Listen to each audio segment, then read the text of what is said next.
তো নমস্কার বন্ধুরা, আমি সোমনাথ বক্সি আবার আমার চ্যানেল আননোন কন্টিনেন্টে একটা নতুন ভিডিও আপলোড করতে যাচ্ছি। ঠিক আছে, তো এই ভিডিওটার মূল টপিক হচ্ছে আমাদের বর্তমান পশ্চিমবাংলায় চলমান যে বিশৃঙ্খলা, যেমন কিছুদিন আগে রামপুরহাটে একটা ছাত্রীকে খুন করে ধর্ষণ করে খুন করা হলো। তারপরে নবদ্বীপে একটা বিরোধী দল মানে বিজেপি কর্মীকে খুন করা হলো। সেই নিয়ে কিছু তথ্য দিয়ে ভিডিও বানাবো, ও কেন হচ্ছে সেটাও বলার চেষ্টা করব।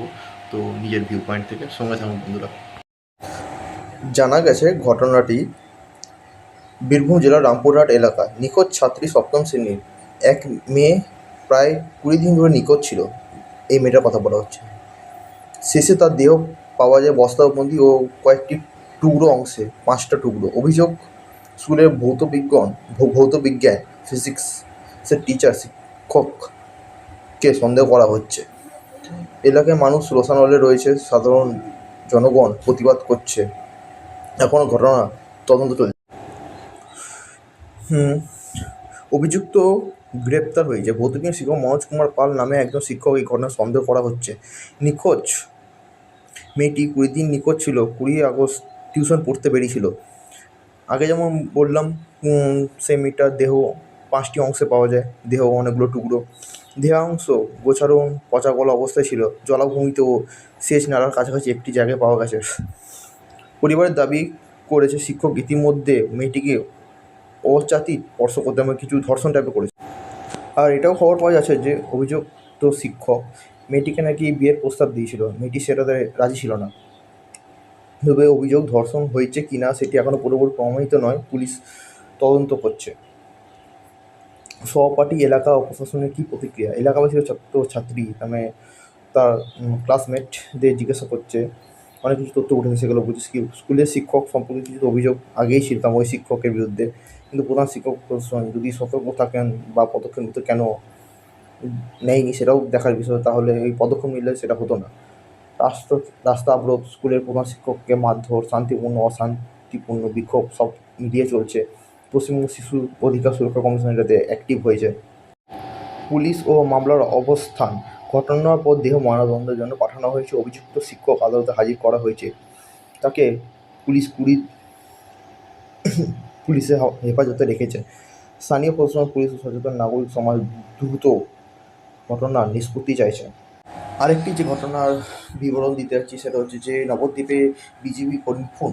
ঠিক আছে, তো এখন পর্যন্ত পাওয়া তথ্য অনুযায়ী নিহত ব্যক্তির নাম সঞ্জয় ভৌমিক, বয়স 39। কীভাবে ঘটেছে বলে দাবি করা হচ্ছে ঘটনা?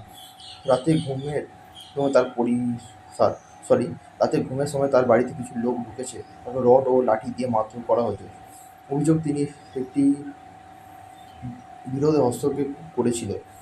যুবকদের মধ্যে বচসার সময় সেই সময় হামলা করা হয়েছে। আহত অবস্থায় তাকে নবদ্বীপ স্টেট জেনারেল হাসপাতালে নিয়ে যাওয়া হয়েছিল। সেখানে ডাক্তাররা মৃত বলে ঘোষণা করে। আক্রান্তদের বিষয়ে অভিযোগ ও পুলিশের অবস্থান: নিহতের পরিবার অভিযোগ, অভিযুক্তদের মধ্যে একজন ছিলেন স্থানীয় তৃণমূল নেতার ড্রাইভার। এই রাত খানিক সময় অভিযুক্তদের বাড়ির বাইরে পাহারাও দিয়েছিল, যাতে কেউ হাসপাতাল নিয়ে যেতে না পারে।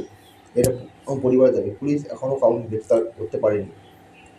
রাজনৈতিক দিক: বিজেপি বলছে ঘটনা রাজনৈতিক উদ্দেশ্য করে, যেমন তৃণমূল নেতা কর্মীদের বিরুদ্ধে অভিযোগ করেছে। তৃণমূল দলে বিজেপির অভিযোগ অগ্রাহ্য করেছে এবং বলছে প্রশাসন যা কিছু করবে দোষীদের বিরুদ্ধে শাস্তি আনবে। ও পরিবারের দাবি, এখন নিহতের পরিবার যেটা বলছে, কল্যাণী এমসে পোস্টমর্টম করাতে হবে। বিজেপি নেতা শুভেন্দু অধিকারী বলছে ঘটনার জন্য পুলিশ ইতিমধ্যে রাজনৈতিক রং দিচ্ছে এবং কেউ গ্রেপ্তার হয়নি। এমন অবস্থায় আগামী সোমবার একটি প্রতিবাদ মিছিল হবে বলে শুভেন্দু অধিকারী জানিয়েছে। তো আমি দুটো ঘটনাই বললাম।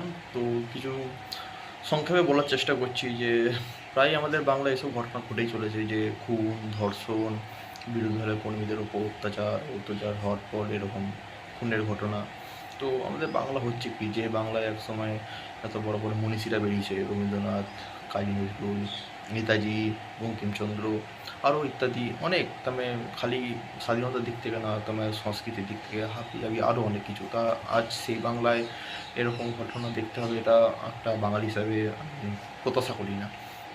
ঠিক আছে? আর সকলেই, আমি বলে না, প্রত্যেক বাঙালির এটা প্রত্যাশা করে না। তো এটা কেন হবে? হ্যাঁ, আমাদের প্রশাসন এখন মানে বলতে গেলে জনপ্রশাসন বলতে গেলে এখন রাজনীতিক রঙে ভুক্তভোগী। ঠিক আছে? সেটা আজ বিগত অনেক বছর ধরে, ঠিক আছে, প্রথমে ২-৩ দশক হয়ে গেল যে আমাদের প্রশাসন, পুলিশ, আমাদের পুলিশ তার মানে রাজনীতিক রং দেখে কাজ করে।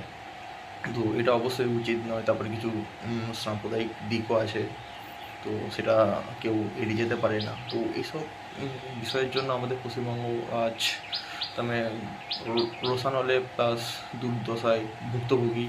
ও কেমন করে ঠিক হবে এটা কেউ ঠিকমতো হয়তো বলতেও পারবে না। তো যাই হোক, আমাদের প্রত্যেক সাধারণ জনগণকে এগিয়ে আসতে হবে যে সঠিক মানুষকে নির্বাচিত করতে হবে, যাতে এই দুর্দিন থেকে বাংলা মুক্ত পায়। আর প্রত্যেক সাধারণ জনগণকেও সজাগ থাকতে হবে যে এইসব যেন না ঘটে, যাতে পরবর্তী দিনে আরও খারাপ জিনিস না হয়। ঠিক আছে? তো আশা রাখি এই বাংলা আবার সেই সোনার বাংলায় ফিরে পাবে, এটাই বলা ছিল বেশ। তো ভিডিওটা যদি ভালো লেগে থাকে ও তথ্যগুলো তোমাদের কিছু কাজে লেগে থাকে, তো অবশ্যই ভিডিওটা লাইক, শেয়ার, কমেন্ট করবে ও আমার চ্যানেলটাকে একটু ভালোবাসা দেবে। ধন্যবাদ বন্ধুরা। আবার কিছুদিন পর একটা নতুন ভিডিও, নতুন কিছু তথ্য নিয়ে আসবো। ধন্যবাদ, পাশে থেকো।